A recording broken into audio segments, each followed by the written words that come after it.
Hello tarot lovers, എല്ലാവർക്കും rose tarot മലയാളത്തിലേക്ക് എല്ലാവർക്കും സ്വാഗതം.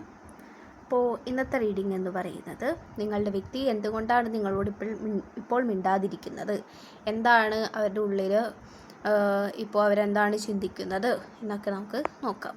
അപ്പോൾ നമുക്ക് റീഡിങ്ങിലേക്ക് കടക്കാം. അപ്പോൾ ഈ വ്യക്തി ഇപ്പോൾ മൗനം പാലിച്ചിരിക്കുന്നതിൻ്റെ ഏക കാര്യം എന്ന് പറഞ്ഞിട്ടുണ്ടെങ്കിൽ ഇവരെ ആരോ വളരെ നന്നായിട്ട് പറ്റിച്ചിട്ടുണ്ട്. കാരണം ഇവരെ ഏറ്റവും കൂടുതൽ ട്രസ്റ്റ് ചെയ്ത ആരോ ഒരാൾ ഇവരെ പറ്റിച്ചതായിട്ട് ഇവിടെ കാണുന്നുണ്ട്. അതുകൊണ്ട് നിങ്ങളോട് അത് പറയാനും അത് ഡിസ്കസ് ചെയ്യാനും ഉള്ള താല്പര്യമൊന്നും ഈ വ്യക്തിക്ക് ഇപ്പോൾ ഇല്ല. ഈ വ്യക്തിക്ക് ആരോടും സംസാരിക്കാനുള്ള താല്പര്യം ഇപ്പോൾ ഇല്ല. അതുകൊണ്ട് തന്നെ നിങ്ങളുടെ കംഫർട്ട് ഇതൊക്കെ ഇവർക്ക് വേണമെങ്കിൽ പോലും, നിങ്ങളുടെ കെയർ ലവൊക്കെ ഇവർക്ക് വേണമെങ്കിൽ പോലും നിങ്ങളോട് ഇത് ഡിസ്കസ് ചെയ്ത് അത് വേറൊരു തലത്തിലോട്ട് ഉള്ളൊരു കോൺവെർസേഷൻ ആക്കാനായിട്ട് ഇവർക്ക് താല്പര്യമില്ല. അതുകൊണ്ടാണ് ഇവരിപ്പോൾ പ്രധാനമായിട്ട് നിങ്ങളോട് മിണ്ടാതിരിക്കുന്നത്. ഇവരുടെ ജീവിതത്തിൽ പല പ്രതിസന്ധികളും ഇവർ കടന്നു പോയിട്ടുണ്ട്. അതൊക്കെ തരണം ചെയ്തിട്ടുമുണ്ട്. പക്ഷേ ഇപ്പോൾ ഇവരുടെ അവസ്ഥ നോക്കുകയാണെങ്കിൽ ഇപ്പോൾ ഈ വ്യക്തിയുടെ മുന്നിൽ നിൽക്കുന്ന ആ ഒരു പ്രതിസന്ധി ഇവർക്ക് കടക്കാനായിട്ട് സാധിക്കുമോ ഇല്ലയോ എന്ന ചിന്തയിലാണ് ഇവർ നിൽക്കുന്നത്. ചിലപ്പോൾ ഇൻവെസ്റ്റ് ചെയ്യാനായിട്ട് പറഞ്ഞിരുന്ന ആൾക്കാർ പിന്മാറിയിട്ടുണ്ടാവാം. ഓക്കെ, അങ്ങനെ ആരോ ഒന്നോ ചെയ്തിട്ടുണ്ട് ഈ വ്യക്തിയോട്. അപ്പോൾ അതിൻ്റെ വിഷമത്തിലാണ് ഈ വ്യക്തി നിൽക്കുന്നത്. ഈ വ്യക്തിയുടെ ചുറ്റുമുള്ള ആൾക്കാരെന്ന് പറയുന്നത് ഒരു ഒരു നെഗറ്റീവ് എനർജി കൊടുക്കുന്ന ഒരു ആൾക്കാരാണ് ഈ വ്യക്തിയുടെ ചുറ്റിനും ഇപ്പോൾ ഉള്ളത്. കാരണം എല്ലാവർക്കും ഈ വ്യക്തിയോട് അസൂയയാണ്. ഈ വ്യക്തിയുടെ കാര്യങ്ങൾ നോക്കുമ്പോഴും, അതായത് എല്ലാ കാര്യം സ്നേഹിക്കുന്ന ഒരാൾ കൂടെയുണ്ട്, അത് സ്നേഹിക്കുന്ന വീട്ടുകാർ കൂടെയുണ്ട് ഈ വ്യക്തിയുടെ. അതേപോലെ സാമ്പത്തികമായിട്ടും വളരെ പിന്നോട്ട് നിൽക്കുന്ന ആളൊന്നുമല്ല ഇവർ. അപ്പോൾ അതുകൊണ്ട് തന്നെ ഈ വ്യക്തിക്ക് ചുറ്റുമുള്ളവർ കുറച്ച് ഈ വ്യക്തിയുടെ കാര്യങ്ങളിൽ അസൂയപ്പെടുന്ന ആൾക്കാരാണ്.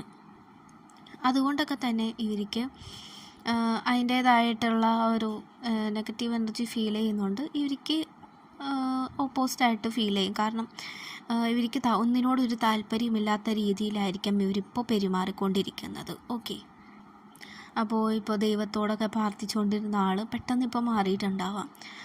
എല്ലാ ഹോപ്പും കൈവിടുന്ന പോലത്തെ ഒരു സിറ്റുവേഷനിലായിരിക്കാം ഇപ്പോൾ ഈ വ്യക്തി നിങ്ങളുടെ മുന്നിലൂടെ കടന്നു പോയിക്കൊണ്ടിരിക്കുന്നത്. ആ ഒരു സാഹചര്യത്തിലൂടെയാണ് ഈ വ്യക്തി കടന്നു പോയിക്കൊണ്ടിരിക്കുന്നത്. ഓക്കെ, അപ്പോൾ നിങ്ങൾക്കും വളരെയധികം സങ്കടമുണ്ട് ഈ വ്യക്തിയുടെ ഈ ഒരു കാര്യങ്ങളൊക്കെ. എന്തുകൊണ്ടാണ് ഇങ്ങനെ ബിഹേവ് ചെയ്യുന്നത് പോലും നിങ്ങൾക്ക് മനസ്സിലാവുന്നുണ്ടാവില്ലായിരിക്കാം.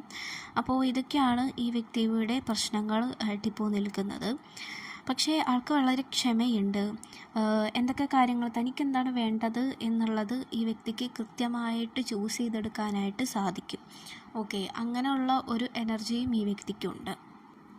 ഈ വ്യക്തിക്ക് എന്താണ് വേണ്ടതെന്നുള്ളത് ഈ വ്യക്തിക്ക് ചൂസ് ചെയ്തെടുക്കാനുള്ള കഴിവ് ഈ വ്യക്തിക്കുണ്ട്. അതുകൊണ്ട് തന്നെ തനിക്കെന്താണ് വേണ്ടത്, തനിക്കെന്താണ് മുന്നോട്ടിനി ആവശ്യമുള്ളത് എന്നെല്ലാം ഈ വ്യക്തിക്ക് കൃത്യമായി അറിയാം. പക്ഷേ എന്നാൽ പോലും എവിടെ തുടങ്ങണം, എങ്ങനെ തുടങ്ങണം എന്നുള്ള കാര്യങ്ങളിലാണ് ഈ വ്യക്തിക്ക് അറിയാത്തത്. അതായത് ഇപ്പോൾ ബിസിനസ്സിൻ്റെ കാര്യങ്ങൾ ഈ വ്യക്തി തീരുമാനിക്കുന്നുണ്ടാവാൻ, പക്ഷേ അതിലാരോ പറ്റിച്ചിട്ടുണ്ട് ഈ വ്യക്തിയെ. അപ്പോൾ ഇനി എവിടെ നിന്ന് തുടങ്ങും എന്നുള്ളതൊക്കെയാണ് ഈ വ്യക്തി ഇപ്പോൾ കൺഫ്യൂസ്ഡായിട്ട് നിൽക്കുന്നത്. നിങ്ങളോട് മിണ്ടാതിരിക്കാനും പറ്റില്ല, പക്ഷെ മിണ്ടുകയും വേണം എന്ന സിറ്റുവേഷനും ഈ വ്യക്തി നേരിടുന്നുണ്ട്. അതേപോലെ തന്നെ ഇനിയും ഞാൻ എന്തെങ്കിലും ചെയ്തു കഴിഞ്ഞിട്ടുണ്ടെങ്കിൽ അതും അതും ഒന്നുമല്ലാതെ ആകും എന്നുള്ള ചിന്തയാണ് ഇപ്പോൾ ഈ വ്യക്തിക്കുള്ളത്. കാരണം ഇതുവരെയും ഈ വ്യക്തി ഒരു അടിപോലും തെറ്റാതെ കൃത്യമായ രീതിയിൽ എല്ലാ കാര്യങ്ങളും എന്താണ് വേണ്ടത്, എങ്ങനെയാണ് ചെയ്യേണ്ടത് എന്നുള്ളതൊക്കെ ഈ വ്യക്തി മനസ്സിലാക്കി കൃത്യമായി ചെയ്തു. പക്ഷേ ഈ ഒരു കാര്യത്തിൽ ഈ വ്യക്തി പിന്നോട്ടായി പോയി. അപ്പോൾ അതുകൊണ്ട് തന്നെ ഇനി ചെയ്യാൻ പോകുന്ന കാര്യങ്ങൾ ഇതേപോലെ തന്നെ ആകുമോ? അതായത് നിങ്ങൾ ഈ വ്യക്തിയെ വിട്ടുപോകുമോ? അതായത് വീട്ടുകാർ ഈ വ്യക്തിയെ തള്ളിപ്പറയോ ഈ ഒരു കാര്യങ്ങളിൽ? അപ്പോൾ അങ്ങനെയൊക്കെ ഈ വ്യക്തിക്ക് വളരെയധികം ചിന്തകൾ ഈ വ്യക്തിയുടെ മനസ്സിലിങ്ങനെ പോകുന്നുണ്ട്. അതേപോലെ തന്നെ ഈ ചിന്തകളെന്ന് പറയുന്നത് പോസിറ്റീവായിട്ടുള്ളത് അല്ലാത്തത് കൊണ്ട് നെഗറ്റീവായിട്ട് ഈ വ്യക്തിയെ ബാധിക്കുന്നുണ്ട്. അതായത് ഇവർക്ക് ഇവരുടെ ഉറക്കം നഷ്ടപ്പെടുന്നുണ്ട്, ഇവർക്ക് എല്ലാത്തിനോടുള്ള ഇൻട്രസ്റ്റ് ചെറുതായിട്ട് പോയി തുടങ്ങുന്നുണ്ട്, അങ്ങനെയൊക്കെ. അപ്പോൾ ഇനിയും ഞാൻ ചെയ്തു കഴിഞ്ഞിട്ടുണ്ടെങ്കിൽ ഇനിയും ഞാൻ ഈ ഒരു എന്താ പറയുക, അതായത് ഈ ഒരു ബിസിനസ് എന്താണ് ഈ വ്യക്തി തുടങ്ങാൻ വെച്ചിരുന്നത്, അതിന് മുന്നോട്ട് കൊണ്ടുപോയി കഴിഞ്ഞാൽ എന്തിൽ അവസാനിക്കും എന്നൊക്കെയാണ് ഇവരുടെ പേടികൾ ഇരിക്കുന്നത് ഇപ്പോൾ. അപ്പോൾ ഇങ്ങനെ ഈ വ്യക്തിക്ക് ഒരു കൃത്യമായ ഒരു ഉത്തരത്തിലേക്ക് ഇവർക്ക് എത്താൻ സാധിക്കുന്നില്ല എന്നതാണ് ഇവിടെ കാണിക്കുന്നത്. ഓക്കെ, അപ്പോൾ ഇവർക്ക് ഒരു പാർട്ട്ണർഷിപ്പ് അങ്ങനത്തെ കാര്യങ്ങളൊക്കെ ഇവർക്ക് വരുന്നുണ്ടെങ്കിൽ പോലും ഇവർ ട്രസ്റ്റ് ചെയ്തിരുന്ന ഒരാളാണ് ഇവരിപ്പോൾ പറ്റിച്ചിരിക്കുന്നത്. അപ്പോൾ എല്ലാവരെയും ഈ വ്യക്തിക്ക് വിശ്വസിക്കാനായിട്ട് ഇത്തിരി ബുദ്ധിമുട്ടുള്ളതായിട്ടാണ് ഇവിടെ കാണിക്കുന്നത്. അപ്പോൾ നിങ്ങളുടെ കാര്യം വരികയാണെങ്കിൽ നിങ്ങളോടുള്ള ലവ് കാര്യങ്ങളൊക്കെ അവിടെ തന്നെയുണ്ട്, പക്ഷേ മിണ്ടാനും ഇവരുടെ ഈ ഒരു കാര്യങ്ങളൊക്കെ ഡിസ്കസ് ചെയ്യാനും ഇവർ താല്പര്യപ്പെടുന്നില്ല എന്നത് തന്നെയാണ്. ഓക്കെ, അപ്പോൾ വളരെയധികം സമാധാനത്തോടുകൂടി ഇരിക്കാനൊക്കെ ഈ വ്യക്തി ശ്രമിക്കുന്നുണ്ട്. നിങ്ങളും ഈ വ്യക്തിക്ക് വേണ്ടി പ്രാർത്ഥിക്കണം. പ്രാർത്ഥന ഈ വ്യക്തിക്ക് പ്രാർത്ഥിക്കാൻ തോന്നുന്നില്ല.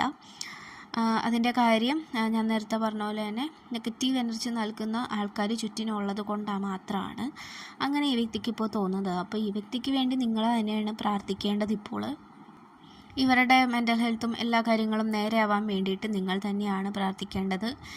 ഇമോഷണലി ഇവർ കുറച്ചുകൂടി സ്ട്രോങ് ആവാനായിട്ടുണ്ട്. ഓക്കെ, അപ്പോൾ അത് യൂണിവേഴ്സ് ഇവിടെ കാണിക്കുന്നുണ്ട്. നിങ്ങളുള്ള സ്നേഹം ഈ വ്യക്തിക്ക് അവിടെ തന്നെയുണ്ട്, അതെങ്ങും പോകുന്നില്ല എന്നുള്ളത് തന്നെയാണ്. അപ്പോൾ ഇത്രയുള്ളൂ റീഡിങ്. Thank you.